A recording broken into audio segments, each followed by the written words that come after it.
Okay, hi everyone. Ready. Great. I'm Doris Cohen, and I want to talk to you today about Torah and about the fact that Torah gives us life. And I'm coming to this class from a very different space than a space from which I usually come. And it's a little bit of a different style than what I usually give. And I hope that this is useful and that it's successful. And maybe at the end of the class or at the conclusion of the class, we could talk about how this came about and how this stirred my mind. And I've been thinking about it for the last week or two. And I'm sure that this is going to be the beginning of maybe like a series for me or some sort of like development, but I hope you enjoy it. Okay. The name of this class is Torat Hayim. And my goal is to try and prove to you, but not really prove to you, maybe just introduce you to the idea that Torah is a life-bearing enterprise and that it is the key to our existence. I'm jumping ahead of myself. Okay, let's start at the beginning. So I'm going to use slides because I love slides, and I'm going to present the slides. So I can't see anybody while I present the slides except for myself. If anyone has questions, I love conversation. I love talking back and forth. Please don't be shy. I don't have to know you, and you don't have to have your video on. You are welcome to talk, or you can throw any question, comment in the chat as well. I'm very happy to do that. Okay, Torat Hayim. So we're going to come at this from Shabuot itself. Now, what is Shabuot? There's a lot of misconception about Shabuot, a lot of misinformation and kind of under-education about Shabuot, and it's very multi-layered, and we're not going to be able to go into all of it now. What Shavuot is, mideoraita, from the Torah, is an atzeret. Okay, and atzeret is something that we also have on Sukkot. We have a Shmini atzeret, right? The beginning of the 8th. Here, Shavuot, as well as the beginning of the 8th. It is the beginning of the 8th week after we completed counting 7 weeks. What is an atzeret? It's essentially a conclusion. It's a conclusion to a cycle of 7, as we see with Sukkot, and a cycle of 7 times 7, as we see here with the Omer. And the Atzeret becomes a day of Mo'ed. It's an appointment with HaKadosh Baruch Hu, in which we stop, la'atzor, right? That's what the word means, in which we stop to rejoice and to celebrate with HaKadosh Baruch Hu, which typically means korbanot, prayer, introspection, things like that. So Shavuot is an atzeret that really is a bookend to the Omer. And why do we count the Omer, and what's the significance of that? I'll plug my last class. You could visit my last class as well. What else is happening on this day of Shavuot is the fact that it is Chag HaBikurim. It is the opening day for which Jewish farmers in the land of Israel during the temple period were to bring their bikurim, their first fruit offerings. So the bringing of the first fruits, this was a gift to the Kohanim. It was an extremely joyous and celebratory day. Had a lot of fanfare. Really, bikurim were brought any time between Shabuot and Sukkot. So they were brought all throughout the season, not all on this day, but this was the opening day. And from the first fruits, from the wheat of the first fruits, the Kohanim would make the wave loaves offering, or it's known as she'alechem, and this represented a pinnacle of freedom, which you could see my last class about that if you're interested. Right, we start this whole Omer at Pesach, and we are developing and counting up towards Shavuot, and we see this growth and development of a people and this representation of the highest form of freedom. That is the conclusion of the Pesach story, right? The Pesach story didn't really end on the night of Leil HaSeder when we finished the story. It really ends here on this Atzeret. Most intriguingly, I think, is what we all know Shavuot to be, which is Zman Matan Toratenu, the time in which we receive the Torah. However, there's a few issues with this. One is the dates don't necessarily work out, right? It almost seems like the giving of the Torah on this day is incidental and was not the crafted way that this happened. It just so happened to be. Another problem, not necessarily, but maybe interesting to note, is that the Torah doesn't actually call Shavuot the day that we receive the Torah. That is a later rabbinic kind of, not an addition. I mean, historically, they say that it did occur around this day, the day before, the day after, but it's a stress that comes a little bit later, and the way they flesh that out is extremely interesting, which we can go into. It's a separate class. But what are we to make of this? Another issue here is the fact that we don't actually receive that Torah. that Torah that we're supposedly getting is shattered. Those luchot are shattered because the people engaged in the sin of the golden calf and Chet HaEgel. And so this so-called Torah that we received on this day, we never really received. That Torah never panned out. What ends up happening is God, wants to destroy the nation, and Abraham confronts him, and ultimately he decides he'll give the people a second chance, and Moshe goes up again at a later time, and he writes a second set of luchot, which we receive on Yom Kippur. So what is Shabuot if it's not the actual time that we got the Torah, right? So first thing we have to know is that this day is not just commemoration, and that's pretty much the same for Sukkot and Pesach as well. They're not only days in which we remember previous things that occurred or we engage in memory only, rather they're days in which we're supposed to actively re-engage in those ideas. So on Sukkot, that happiness, that simcha that's coming from the agricultural conclusion, and that's coming from the fact that God had providence over us in the Midbar, we're supposed to re-engage in those feelings on Sukkot. And in Pesach, we know this clearly, right? We throw the matzah over our shoulders and we're retelling the story of Mitzrayim as if we're actually reliving it in that moment. So in the same vein, we're going to have here Shavuot as being an individual recommitment. I didn't know if that was a word, but I liked it, okay? It's a recommitment to the Torah, meaning Shavuot is essentially an individual Matan Torah for every one of us, except instead of it being given to us, we are here to accept the Torah upon ourselves.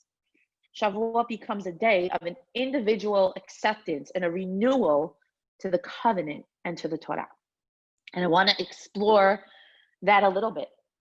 How do I live a life of Torah, and why should I? Why should I care? Okay, so this is going to be the main drive of my class, is a little bit to explore what Torah offers us, what it gives us in a very general sense. Okay, what is Torah and what does it do for us? This is our driving question right now. Okay, in Sefer Devarim, and if you don't know this pasuk or this piece of the pasuk, it's one that you should hold in your back pocket because it's an important mental focus. Okay, in Devarim, we know that Moshe speaks to the people, and he is giving over all of his advice and all of his recommendations and suggestions based on his whole experience. And he tells the people over and over again in many different ways, and he presents them with the rewards and the punishments and the berachot and the klalot and the good and the bad. And in many different ways and forms, Moshe tells the people, you have to choose life. So when you first read this pasuk, and I'm going to be putting up a lot of pasukim here in English and in Hebrew, I may or may not read them all just for the sake of time and just for the sake of everybody being on the same page. But it's up here. So if you can read it in Hebrew or in English, I want you to. I lost my train of thought. What Moshe is essentially saying is, I call upon the heaven and earth as witnesses. I put in front of you life and death.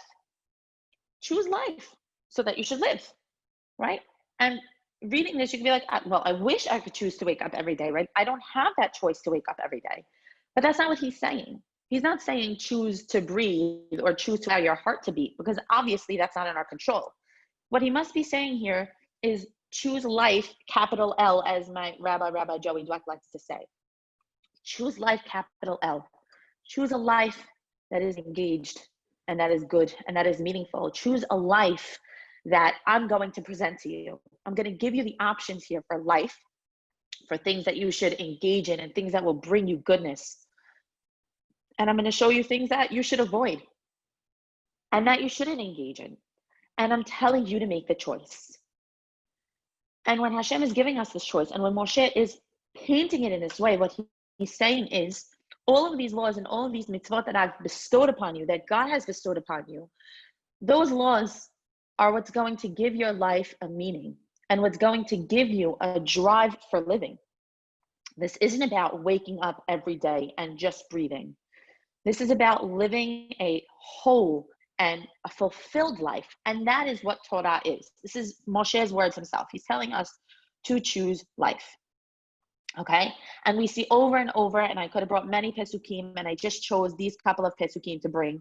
And the pesukim themselves here are not the proof of what I'm say, but it's simply giving us some literature to look at, right? That's sharing the same idea. And here we have in Mishle, written by Shlomo, and we all know this song, and it's a famous pasuk. She is a tree of life. Who is she? It's talking about the Torah. We see a few pasukim before. Beni torati al tishkach umitzvotai yisol libecha. Do not forget my teaching. Let your mind or your heart, which is often synonymous in Torah, retain my commandments. Deracheha darchei noam. The paths, its ways are pleasant. V'chon netivoteha shalom. And every way in which it leads you is peaceful. Etz chayim hi. This is a tree of life to those who grasp her. But notice, a tree of life that simply stands out in a field is not going to give anybody life unless you grasp it. And that's the imagery here. Torah is a beacon of life and of truth. And it is on us and it is on our choices and lives to grasp it, or to choose it. Let's see a few more.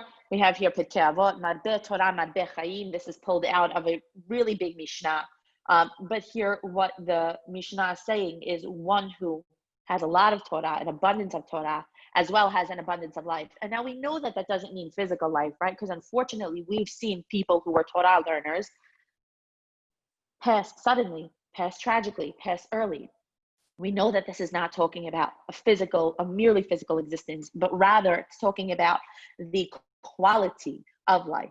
So one who is abundant in his Torah is a person who is abundant in life.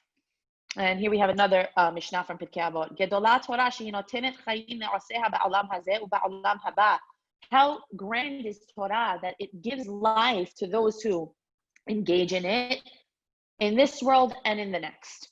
And when it's talking about this world, again, it's not talking about just your beating heart and your pumping lungs. It's talking about living a life that is meaningful and good and purposeful. Okay, so these are just a few sources that we're seeing here that refer to Torah as a Torat Hayim, and that's the name of my class, Torat Hayim, is to show you that the driving force of the Torah is to bring us a good life. Okay, here's a quote that I just had to take straight from Rabbi Joey because he just says it the best. Torah tells us what will work for us and what will not. All God tells us are things that will help us avoid these things, invest in these things. That is Torah. A commitment to move beyond our biology, higher levels, shalom, celebration of life, my own achievement of life, and Torah is my guide to get there. What he means by moving beyond your biology is, unfortunately, if we were just left to our own devices, to our own brains, and to our own drives, not sure how far we would get. Not sure how far we would be able to go, because all we know is what we know, is what's around us, is where we were born. It's very hard to break out of that. All we know is what people around us are doing. And in order to break out of our own selves, we need the Torah to inform us and to guide us and to tell us, these things are going to work. These things aren't going to work. The way to live a best life is X, Y, Z. And we're actually going to look at some of those values shortly so that we could look at the different ideas that Torah really does bring us and get a full picture of it. Torah gives us life, strength, awareness, identity. Torah gives us purpose. I mean, if I wrote for you, Torah gives, I'm sure you could fill that out with many things. It gives you drive, it gives you purpose, it gives you focus. The Torah is what gives us something to live for. It's what we live for. And it's what we have to recommit ourselves to on Shabuot, right? And we're going to get back to that Shabuot idea and why it's only a day/2 days long in Galut, because it's a hard flag. These are hard things to do. Okay, now let's look. Oh, drat, I forgot to use my animations here. Okay, I have 3 slides filled with Torah values, and I'm just going to click through and we can talk about some examples here. But these are just some of the values in the next 3 slides that Torah espouses through its different mitzvot and through its different commandments and laws. Okay, mindfulness, right? Saying berachot and being a person who's mindful. Gratitude, we're constantly saying Todat Hashem. Rest and renewal, we have Shmita, we have Yovel. Intention is kavanah. Awareness of the world around you. World peace, human dignity, social justice, social harmony, shalom between people, kindness, unity, godliness in every individual, the fact that every individual is with Tselem Elohim, hospitality, that one we know from Abraham, the preservation of life, so important in Torah. We even see it amongst our Kohanim and all their laws around ritual purity. And the idea there is simply to stress how important it is to be always involved in life and the living instead of being involved in the death. Tzedakah. Next slide. Avoiding waste. Bal tashchit. Health and wellness. Ushmatem anafshotechem. Sanctification and preservation of time.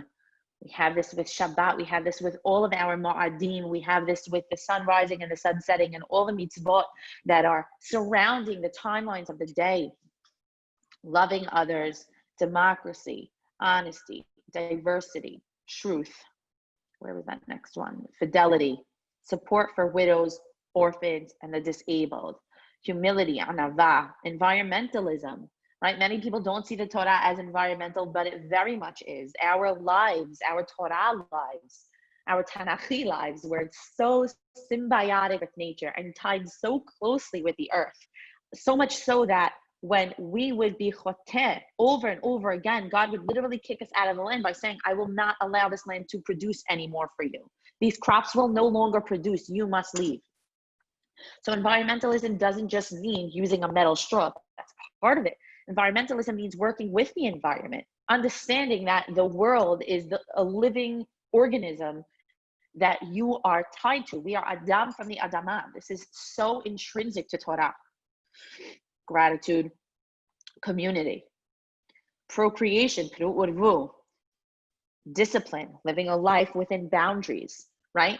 Sublimating our drives and saying, I understand the animal within me really wants to do X, Y, Z, but I could think higher than that.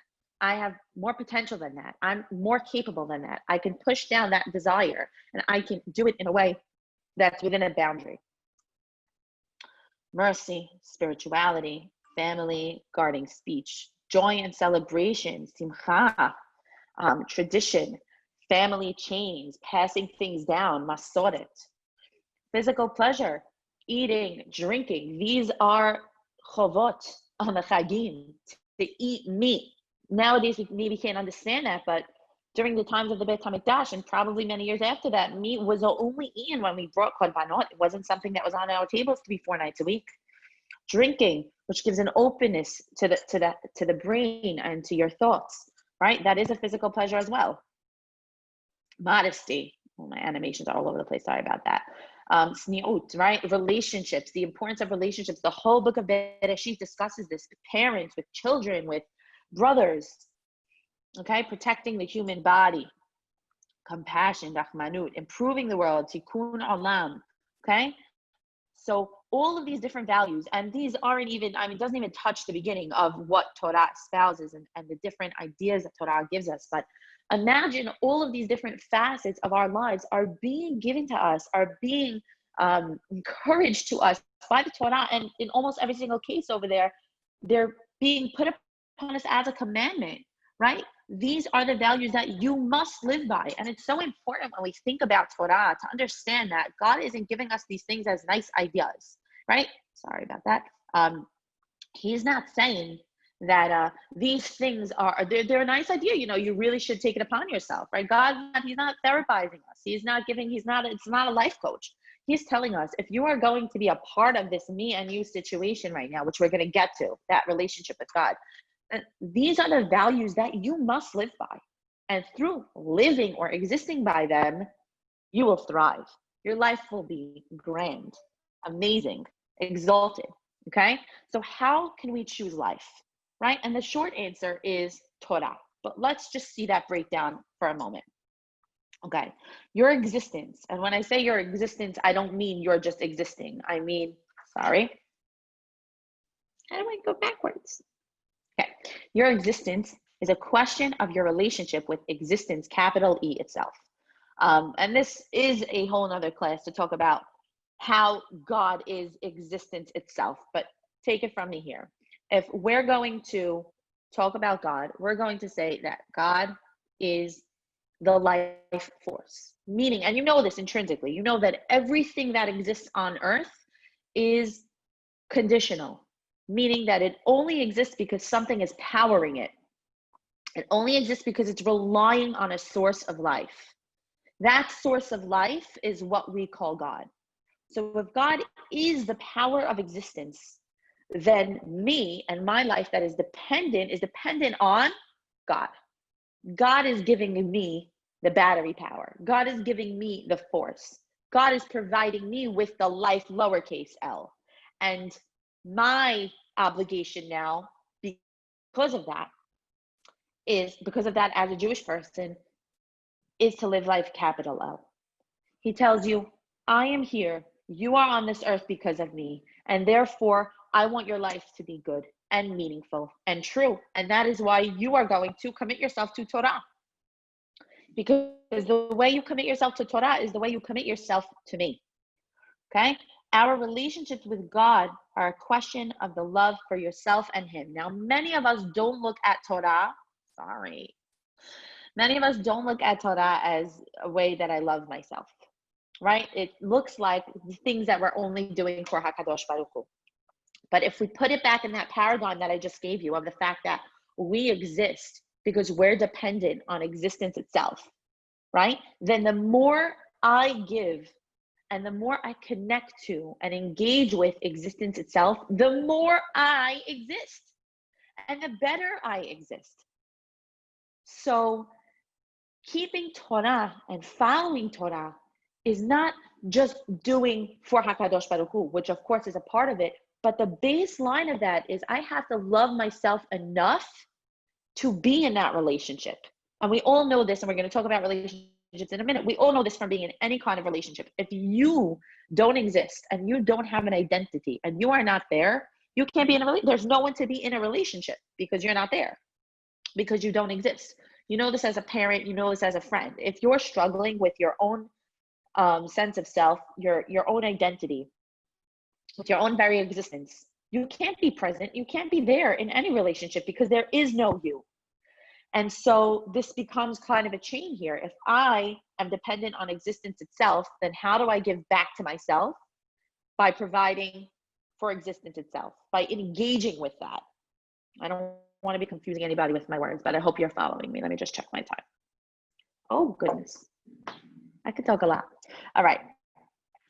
Mitzvot are God's love language. So what does that mean? If any of you are familiar with the concept of love languages, you should be. And if you're not, look it up later. Essentially, everybody has their own love language or a few of them. It's a way in which you give and which you receive love, right? In short, not everyone enjoys getting gifts. Some people enjoy quality time better. Other people's are words of affirmation.